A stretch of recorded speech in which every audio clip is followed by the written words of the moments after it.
UP ಮುಖ್ಯಮಂತ್ರಿ ಯೋಗಿ ಆದಿತ್ಯನಾಥ್ನವರ ಈ ಒಂದು ನಡೆ ಏನಿದೆ ಅದು ಒಂದು ಶ್ಲಾಘನೀಯ ಅಂತಾನೆ ಹೇಳ್ಬೋದು. ಯಾಕಂದ್ರೆ ಮೊನ್ನೆ ನೀವು ನೋಡಿರ್ಬೋದು, ಬಕ್ರೀದ್ ಸಮಯದಲ್ಲಿ ಸೂರ್ಯ ಪ್ರತಾಪ್ ಚೌಹಾಣ್ ಎಂಬ 17 ವರ್ಷದ ಯುವಕನನ್ನು ಅಸಾದ್ ಮತ್ತು ಅವನ ಸ್ವಲ್ಪ ಬಳಗ ಚಾಕುವಿನಿಂದ ಹಿಡಿದು ಕೊಂದಿದ್ದಾರೆ.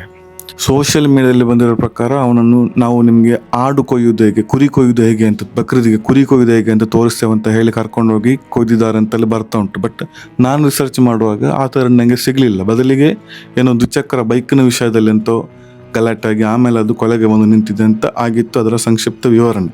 ಅದರ ಬಗ್ಗೆ ನನಗೆ ಐಡಿಯಾಸ್ ಇಲ್ಲ. ಇವಾಗ ಕರೆಕ್ಟಾಗಿ ಗೊತ್ತಿರೋರು ಕಮೆಂಟ್ ಬಾಕ್ಸಲ್ಲಿ ತಿಳಿಸಿ.